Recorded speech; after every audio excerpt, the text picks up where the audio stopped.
जी बिस्मिल्लाहिर्रहमानिर्रहीम, अस्सलाम वालेकुम। उम्मीद है आप लोग खैरियत से होंगे। आज की जो हमारा व्लॉग है इसके अंदर बहुत सारी डेवलपमेंट्स हैं, लेकिन जो बहुत अहम है वो हम बताएंगे। कल इमरान खान साहब को मुख्तलिफ़ मुक़द्दमात में इंक्लूडिंग नैब पेश होना है इस्लामाबाद के अंदर, मुख्तलिफ़ अदालतों के अंदर भी, और नैब के सामने भी उनको कल तक के लिए जो है वो इस्तिस्ना मिला था। और आपको याद होगा कि तोशा खाना के अंदर उन्होंने जो केस है जिसकी कि रोज़ाना की बुनियाद के ऊपर जो है वो समाअत हो रही है, उस पर भी उन्होंने ये लिख के दिया था कि उनकी जान को ख़तरा है, लिहाजा वो बार बार नहीं आ सकते, उनको एक ही दिन जो है वो बुलाया जाए।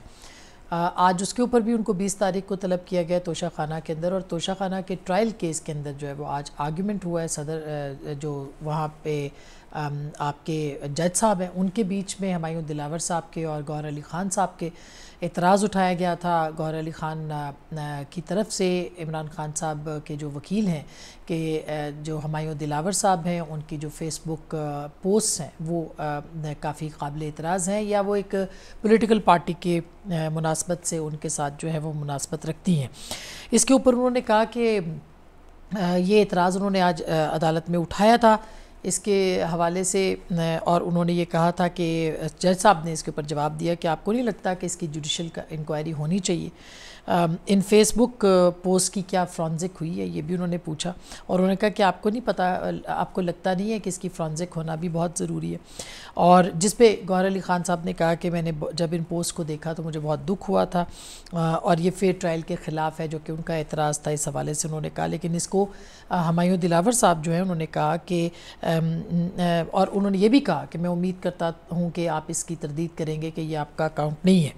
जिसके ऊपर हुमायूं साहब जो हैं दिलावर साहब, उन्होंने कहा कि ये मेरा ही फ़ेसबुक है और मैं इसकी जो है वो तायद करता हूँ, तस्दीक करता हूँ, लेकिन ये जो पोस्ट हैं ये मेरी नहीं है।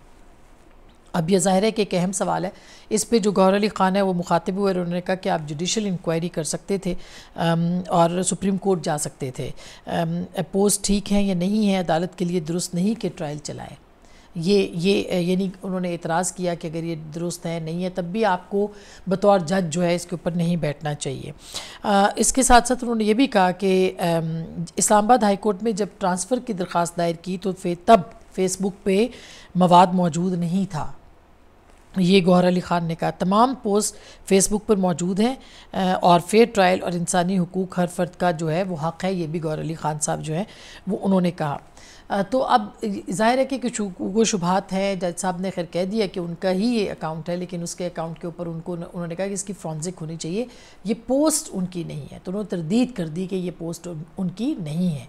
अब ये एक बहुत ही दिलचस्प मामला है जिसके ऊपर उन्होंने ये भी कहा कि आप हाई कोर्ट भी जा सकते हैं, वहाँ पे जाके इस मामले को ले सकते हैं, लेकिन जो एतराज़ उनके ऊपर किया गया था वो एतराज़ उन्होंने यकसर जो है मुस्तरद कर दिया कि वो इस केस के जज जो है वो नहीं हो सकते। इस पर इलेक्शन कमीशन के जो वकील हैं अमजद परवेज़ साहब, उन्होंने भी कहा कि आप कैरेक्टर असैसिनेशन करें। और आपको याद होगा कि पिछले कुछ दिनों से जो तहरीक इंसाफ के हामी सहाफ़ी टाइप्स हैं, सहाफ़ी तो नहीं हम कह सकते, कारकुन हैं मगर मुख्तलिफ़ चैनल्स पे काम करते हैं, वो भी और मुख्तलिफ़ अखबारों में भी काम करते हैं, वो सब के सब जो हैं वो इसके ऊपर लगे हुए हैं और उन्होंने इस चीज़ को जो है वो इशू बना के पेश किया। बहरहाल उसके बावजूद ये एतराज़ जो है वो गौहर अली ख़ान साहब का बनता था और उन्होंने उठाया। इसके ऊपर उन्होंने कहा कि अब आप इसको हाई कोर्ट में भी चैलेंज कर सकते हैं। अच्छा, उन्होंने ये भी कहा कि जो अमजद परवेज़ साहब थे, फिर उन्होंने कहा कि आपकी कैरेक्टर असैसिनेशन के लिए एक ऐसा मवाद अदालत लेकर आए हैं जिसके ऊपर उन्होंने इतराज़ उठाया, जिस पे पीटीआई की को आदत है कि ये सोशल मीडिया के ऊपर मुहिम जो है वो चलाते हैं, और आज गौहर अली ख़ान ने वही किया जो पीटीआई करती है। ये भी जज हुमायूं दिलावर साहब ने फिर इसके ऊपर कमेंट जो है वो किया। फिर उन्होंने कहा कि गौहर अली ख़ान कमरे अदालत में सबके सामने मेरी पोस्ट दिखाएँ।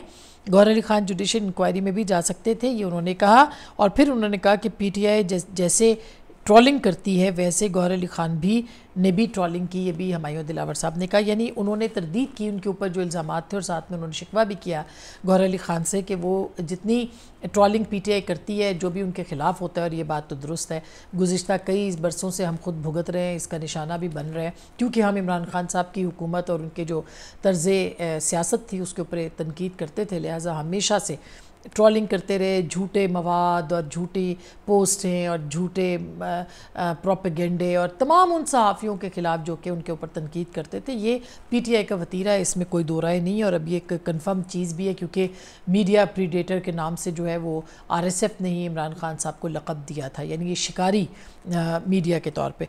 लेकिन उनसे कोई नहीं बचता, यानी तहरीक इंसाफ की जो ट्रोलिंग है, अगर कोई जज उनके ख़िलाफ़ फ़ैसला कर देगा तो जज नहीं बचेगा, अगर कोई अपना सेशन कोर्ट का जज है वो नहीं बचेगा, कोई वकील है वो नहीं बचेगा, कोई सियासतदान है, यहाँ तक कि जो आला तरीन अदलिया के जो जज साहिबान हैं उनको भी इस बात का खौफ रहता है कि अगर उन्होंने कोई इमरान खान साहब के ख़िलाफ़ या तहरीक इंसाफ के ख़िलाफ़ कोई जो है वो ऐसा फ़ैसला दे दिया तो उनको उसका रिएक्शन जो है वो भुगतना पड़ेगा। इस मामले के ऊपर सोशल मीडिया पे तहरीक इंसाफ बहुत मजबूत है और बहुत सारे जो बैनुल-अक़वामी और कानून है उनकी खिलाफ वर्जी करती है। बहुत सारी ऐसी चीज़ें हैं जिनकी खिलाफ वर्जी जो है वो होती है। और हाल ही में आपने देखा कि एक चैनल के जो प्रोड्यूसर हैं उन्होंने एक फैसल वावडा के ख़िलाफ़ एक जो है वो एक इल्ज़ामात लगाया, फैसल वावडा ने फिर उनके ऊपर इल्ज़ामात लगाए। उन्होंने फिर एक ट्वीट भी किया जिसके अंदर उन्होंने लिख के बताया कि ये जो आपके जो कंपनी रूल्स हैं, ये इन रूल्स के मुताबिक जो है वो आप ऐसा नहीं कर सकते। मगर जाहिर है कि इन लोगों को माजी में बहुत खुली छूट मिलती रही और ये सब चीज़ें जो है वो होती रही हैं। अच्छा, इसके साथ साथ ये भी आपको बताएं कि सोशल इस पे जुगार अली ख़ान है, उन्होंने कहा कि ऐसे सोशल मीडिया मवाद का अदालत में नोटिस में लाना ज़रूरी है। चेयरमैन पीटीआई को अदालत ने बहुत रिलीफ दिया। ये अमजद परवेज़ साहब का जवाब था और क़ानून के मुताबिक चेयरमैन पीटीआई को अदालत में पेश होना लाजमी है। इलेक्शन कमीशन के वो वकील हैं, उन्होंने कहा तो अदालत ने ज़ाहिर है दोनों का जो दरख्वास्तों का जो फ़ैसला था उसका फिर महफूज किया और उसके बाद फिर आपने देखा कि उन्होंने फिर मुस्तरद भी किया। उन्होंने कहा जी कि इस चीज़ को जो है वो अब इसके ऊपर जो है वो बहुत अहम मामलात हैं और इमरान खान साहब को आना पड़ेगा और ये केस जो है ये इसी तरह से चलता रहेगा। अच्छा, एक और बहुत अहम डेवलपमेंट आज के इस जो इस्लामाबाद में हुई है वो एक अहम फ़ैसला जो है तफसीली फ़ैसला वो सामने आया है और वो है चेयरमैन पीटीआई के ख़िलाफ़ जो गैर शरई निकाह का मामला था वो पहले नाकाबिल समात करार दिया गया था मगर अब काबिल समात है। 9 सफ़ात का ये तफसीली फ़ैसला और इसके अंदर जो है वो बुशरा बीबी का दौरान इद्दत चेयरमैन पीटीआई से निकाह हुआ, ये तफसीली फ़ैसला है, उन्होंने कह दिया उस पर। और साथ में ये भी कहा कि निकाह खां मुफ्ती सईद के मुताबिक उन्होंने चेयरमैन पीटीआई और बुशरा बीबी का 2 मरतबा निकाह पढ़वाया। और ये भी उन्होंने कहा फ़ैसले में कि निकाह 1 जनवरी 2018 को पढ़ाया गया। निकाह खां के मुताबिक दूसरा निकाह फरवरी में पढ़ाया गया। जनवरी में निकाह के बाद बताया गया कि बुशरा बीबी इद्दत में है। निकाह खां को इद्दत वाली बात बतौर गवाह ऑन चौधरी साहब ने बताई और दरख्वास्त गुजार के मुताबिक पहला निकाह लाहौर जबकि दूसरा निकाह जो है वो इस्लामाबाद में हुआ। पहले निकाह के बाद चेयरमैन पीटीआई और बुशरा बीबी ने एक साथ बनी गाला में रहना शुरू कर दिया। ये तहरीरी फ़ैसला मैं आपको पढ़ के सुना रही हूँ, अपने पास से कुछ नहीं कह रही। इद्दत में निकाह मुबैना तौर पर जुर्म का इर्तकाब है और बतौर मियाँ बीवी रहना मुबैना गैर कानूनी निकाह का नतीजा है। ये भी तहरीरी फ़ैसला है और फिर मामला अदालती दायरा इख्तियार में आता है क्योंकि बनी गाला इस्लामाबाद की हुदूद में है। और फिर उन्होंने ये कहा कि चेयरमैन पीटीआई और बुशरा बीबी को 20 जुलाई को भी पेश किया जाए। ये नोटिस भी जारी किया गया उस तफसीली फ़ैसले के हवाले से। मैं ये जो निजी खानगी और औलाद से मुतालिक मामलात हैं, ख़ास करके टेरियन वाइट का केस भी जो है वो अदालतों में रहा है और है अभी भी, और इसी तरह से ये जो केस है इनकी इद्दत वाला और ये मेरा ख़्याल है कि बहुत ज़्यादा ज़ाती नौइयत के मामलात हैं। इसके ऊपर मैं कमेंट नहीं करना चाहती। मैंने आपके साथ सिर्फ वो ख़बर शेयर की है जो कि ख़बर इस वक्त जो है वो गर्दिश में है और ज़ाहिर है कि ये मामला बहुत अहम है और हो सकता है कि इस मामले के ऊपर शरई अदालत के अंदर भी मामलात जो हैं वो आएँ। लेकिन अभी तो कोर्ट ने जो है इसको काबिल समात करार दे दिया है और अब ये जो केस है इसके पीछे क्या था, ये निकाह जो है अगर हुआ है 2 मरतबा तो क्यों हुआ है और इसमें क्या क्या मालूमात शेयर की जा सकती हैं अदालत के साथ, इसके पीछे क्या कहानी थी। मेरा ख्याल है कि ये ऐसा मामला है जो कि बहुत सारी कहानियों को जन्म को सामने लेके आएगा, जन्म नहीं देगा, सामने लेके आएगा, जो कि इस पूरे मामले के साथ जुड़ी हुई थी, जिस पे कि बहुत सारे लोग तोहम परस्ती की भी बातें करते हैं और दीगर भी हैं। लेकिन ये मैं इस पर बिल्कुल कोई कमेंट नहीं कर रही, मैं सिर्फ आपके साथ ये ख़बर शेयर कर रही थी, इसलिए इसको मैंने किया क्योंकि ये बहुत इंपॉर्टेंट ख़बर है और इमरान खान साहब जो हैं उनके जो मुख्तलिफ़ केसेस हैं उनके एतबार से भी इसकी बहुत अहमियत जो है वो बनती है। अच्छा, अब जो एक मामला परवेज़ खटक साहब का सामने जो है वो आ रहा है, उसमें अगर देखा जाए तो परवेज़ खटक साहब ने रात को महर बुखारी साहिबा को भी एक बीपर दिया था और उस बीपर के अंदर भी उन्होंने ये बात कही कि जब वो इमरान खान साहब की तरफ से जब गए और बातचीत करने के लिए वो गए फ़ौज के साथ या इस्टेब्लिशमेंट के साथ, तो उनको बहुत सारी ऐसी मालूमात जो है वो मिली कि जिसके बाद उनको लगा कि ये तो मामला बहुत ख़तरनाक हो सकता है। तो इसमें बहुत हकीकत भी है। इमरान खान साहब ज़ाहिर है टीमें तश्कील दिया करते थे, बातचीत किया करते थे और बहुत सारी बातें जो है वो अपने जो कॉन्फिडेंट्स थे या जो बहुत उनके एतबार के लोग थे उनके साथ जो है वो शेयर भी करते थे। और इसमें आपको याद होगा कि एक ट्वीट भी इमरान खान साहब ने की थी कि परवेज़ खटक साहब और जो टीम गई थी उसको यरगमाल बना लिया गया, ये उन्होंने ट्वीट की थी। और उसके बाद परवेज़ खटक साहब जो है वो फिर उन्होंने कुछ अरसे के बाद अपनी जो पार्टी है उससे इजहार ला ताल्लुक़ भी किया और अब फाइनली उन्होंने एक नई जमात भी बना दी।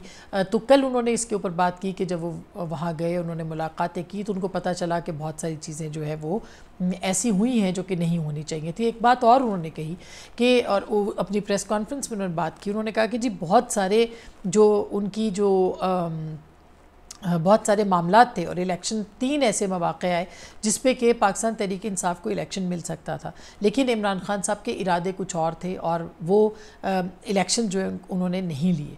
तो ये एक बहुत ही अहम मामला है जिसके ऊपर जो है हम बहुत अरसे पहले भी आपको बता चुके हैं कि इंतखाबात के लिए बिल्कुल जो है ऑल टुगेदर एक सेट इन्वायरमेंट थी और 30 जुलाई को ख़ात्मे का हुकूमत के ऐलान होना था और फिर आगे बढ़ना था, जाना था। और उसके बाद फिर ये है कि इमरान खान साहब की जो ख्वाहिश थी कि असम्बली को तोड़ दिया जाए और फिर उसके बाद तमाम मुल्क के अंदर एक जैसे वक्त के ऊपर एक वक्त पे इंतखाबात हों, उसके ऊपर भी जो है वो एक फ़िज़ा जो है वो बनाई जा चुकी थी, वो बन चुकी थी। लेकिन फिर ऐन वक्त पर इमरान खान साहब ने एक शर्त रखी कि 14 मई को, और ये 6 मई की बात है कि 14 मई को असम्बलियाँ जो है बर्खास्त कर दी जाएँ, हुकूमत रुखसत हो जाए।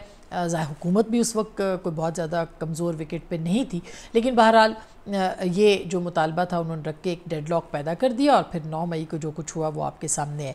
और इस दौरान जो है ज़ाहिर है कि किस यकीन दहानी की बिना पे 6 मई को जो कमेटी मुज़ाकरात कर रही थी तहरीक इंसाफ की, वो कमेटी जो है वो इमरान खान साहब के पास जब जाती है तो आगे से वो ये मुतालबा रखते हैं, जिसके बाद वो कमेटी भी जो है वो आपको पीछे हटती हुई दिखाई देती है। तो ये बहुत गहरे मामलात हैं, लेकिन एक बात जो कि बहुत इंपॉर्टेंट है इस मामले में वो ये है कि 9 मई के बाद की जो सूरत हाल है वो यकसर तब्दील है और इमरान खान साहब को ये जवाब ज़ाहिर है देना पड़ेगा कि बार बार मुज़ाकरात, बार बार इंतखाबात की पेशकश के बावजूद जो है वो क्यों उन्होंने आखिरी वक्त पर अपनी डिमांड्स रखी और इसको डेडलॉक की तरफ लेके गए। तो एक तो ये जवाब देना पड़ेगा और दूसरा ये जवाब देना पड़ेगा कि 9 मई का जो उन्होंने हाल ही में कन्फेशन किया है कि अगर कमांडोज़ उनको गिरफ़्तार करेंगे तो क्या लोग जो है वो एहतजाज नहीं करेंगे और GHQ के सामने जो है वो पुरअमन एहतजाज नहीं हो पाएगा। तो मेरा ख्याल है ये वो चीज़ है जिसके ऊपर उनको जवाबदेह होना है कि आपने ये सारी प्लानिंग अगर की थी तो कैसे की थी, और इसमें बहुत सारी गवाहियाँ जो हैं वो कहा जाता है कि दस्तयाब है। बहरहाल अब हुकूमत जो है वो अगस्त के दूसरे हफ्ते में या पहले हफ्ते के इख्तिताम पे ख़त्म हो सकती है। कोलिशन जो है उसने ये फ़ैसला, अब तक जो इत्तलात हैं वो सामने आ चुका है कि कोई टेक्नोक्रेट नहीं बल्कि पॉलिटिकल पार्टी का कोई जो या पॉलिटिशियन जो है सीनियर सियासतदान, उसको वज़ीर आज़म की ओहदे के ऊपर जो है वो बिठाया जाएगा या उनको बनाया जाएगा, क्योंकि टेक्नोक्रेट जो है वो एक तवील मुद्दत के लिए रह सकते हैं। तो इस ख़तरे को भांपा गया। एनीवेज़ ये सब वो मालूमात हैं जो कि हमने आपके साथ शेयर करनी थी। अपना बहुत ख्याल रखिएगा। अल्लाह ने के पास।